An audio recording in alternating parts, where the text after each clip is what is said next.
Successful ആയ ആൾക്കാരൊക്കെ എപ്പോഴും പറയുന്നത്, if you want to become successful, ഉടനെ നമുക്ക് സക്സസ്ഫുൾ ആവണമെങ്കിൽ ഫെയിൽ ഫാസ്റ്റ് എന്നാണ് പറയുന്നത്, പെട്ടെന്ന് പരാജയപ്പെടാനാണ് പറയുന്നത്, അത്രയും വിജയിക്കാൻ സാധ്യതയുണ്ടെന്നാണ് പറയുന്നത്. അപ്പോൾ നമ്മൾ മിസ്റ്റേക്കുകൾ വരുത്തണം, നല്ലതാണ്. അതുകൊണ്ടത് വന്നു എന്ന് മാത്രം നമ്മൾ ലേൺ ചെയ്തിട്ടുണ്ടെങ്കിൽ മിസ്റ്റേക്ക് വന്നൊന്നും ഒരു കുഴപ്പമില്ല. അത് പഠിച്ച് ഇമ്പ്രൂവ് ചെയ്ത് പ്രത്യേകിച്ച് നമ്മളെല്ലാവരും ആദ്യം തീരുമാനിക്കണം 90 ഡേയ്സ് കൺസിസ്റ്റൻ്റ് ആയിട്ടൊരു കാര്യത്തിൽ നിൽക്കുക എന്നുള്ളതാണ് ഏറ്റവും പ്രധാനപ്പെട്ട ഒരു കാര്യം.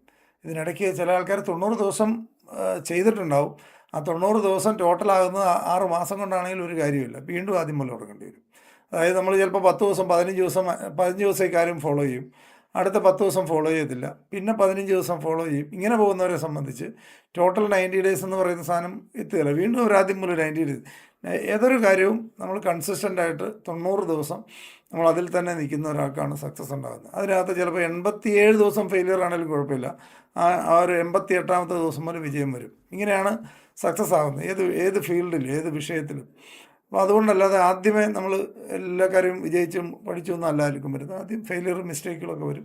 TCSൻ്റെയോ ടാറ്റ കൺസൾട്ടൻസിയിലോ ഇൻഫോസിസിലോ അല്ലെങ്കിൽ ആമസോണിലോ അല്ലെങ്കിൽ ഈവൻ നെസ്ലെയോ ഇതുപോലത്തെ കമ്പനികളൊക്കെ പറഞ്ഞാൽ ലോകത്തെ തന്നെ ഏറ്റവും റെപ്യൂട്ടഡ് ആയിട്ടുള്ള കമ്പനികളിലൊക്കെ ജോലി കിട്ടുക എന്ന് പറഞ്ഞാൽ ഗവൺമെൻറ് ജോലിയേക്കാളും ഡിമാൻഡുള്ള ആ ജോലികൾ പോലും ഇന്ന് ത്രെട്ടിലാണ്. അത് വർക്ക് ചെയ്തുകൊണ്ടിരിക്കുന്ന എംപ്ലോയീസ് പോലും ചങ്കിടിച്ചുകൊണ്ടിരിക്കുന്നത്. എനി ടൈം ജോലി പോകാം. അതായത് 29 വർഷം അതുപോലത്തെ കമ്പനിയിലൊക്കെ ജോലി ചെയ്തുകൊണ്ടിരുന്ന ആൾക്കാരോട് പോകാൻ പറയുകയാണ്. പോകാമെന്ന് പറഞ്ഞു കഴിഞ്ഞാൽ നല്ല കമ്പനി ആയതുകൊണ്ട് ഒറ്റയടി ഇന്ന് രാവിലെ പണിയില്ല എന്ന് പറയുന്നില്ല എന്ന് മാത്രം. അവരെ ഒരു 50 വയസ്സൊക്കെ കഴിഞ്ഞവരെ ഒരു പയ്യെ സ്നേഹത്തിൽ പറഞ്ഞ് ഒഴിവാക്കുകയാണ്. ഇപ്പോഴെങ്കിലും പോയാൽ നിങ്ങൾക്ക് പുറത്തൊരു ജോലി കിട്ടാൻ ചാൻസ് ഉണ്ട്, കുറച്ചുകൂടെ പ്രായമാക്കി കഴിഞ്ഞാൽ കിട്ടുകയില്ല, പെൻഷൻ കൊടുക്കുന്നൊരു കമ്പനിയാണെന്ന് ഓർക്കണം.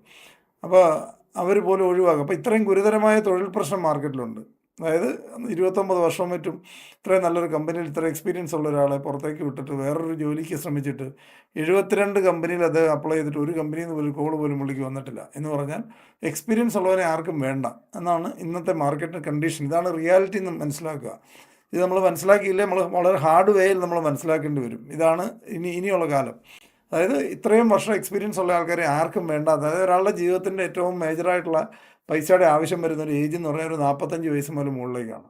കുട്ടികളുടെ വിദ്യാഭ്യാസം, അവരുടെ കല്യാണം, വീട് പണി, പേരൻസിൻ്റെ അസുഖം, ചിലപ്പോൾ ഹസ്ബൻഡ് വൈഫിൻ്റെ ഫാമിലിയിൽ വേറെ ആർക്കെങ്കിലും ഉള്ള അസുഖം, ഇങ്ങനത്തെ ഏറ്റവും കൂടുതൽ പൈസയ്ക്ക് ആവശ്യമുള്ളൊരു ഏജാണ് ഒരു 45+.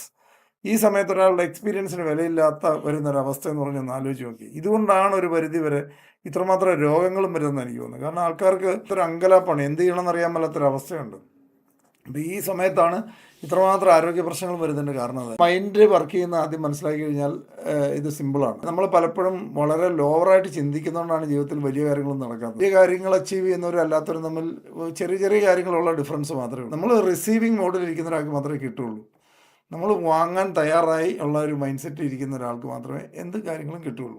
അത് നമ്മുടെ ചിന്തിക്കാനുള്ള ശക്തി നമ്മൾ കൂട്ടിക്കൊണ്ടേയിരിക്കുക ഓരോ ദിവസവും. നല്ല ചിന്തകൾ നമുക്കുണ്ടാകുന്ന രീതിയിലുള്ള ഇൻപുട്ട് കൊടുത്തുകൊണ്ടിരിക്കുക. നല്ല ആൾക്കാർ നമ്മളെ മോട്ടിവേറ്റ് ചെയ്യുന്നവർ, നിനക്കും പറ്റും അല്ലെങ്കിൽ നിനക്കും വിജയിക്കാൻ പറ്റും എന്ന് പറയുന്ന ആൾക്കാരുമായിട്ട് മാത്രം കൂട്ടുകൂടുക. നെഗറ്റീവായിട്ടുള്ള സാധനങ്ങളും നമ്മളെ ഡീമോട്ടിവേറ്റ് ചെയ്യുന്ന കോൺഫ്ലിക്റ്റിംഗ് ആയിട്ടുള്ള കാര്യങ്ങൾ ഡിസ്കസ് ചെയ്യുന്നതും തർക്കങ്ങളിലും ഒക്കെ പരമാവധി ഒഴിവായി നിൽക്കുക.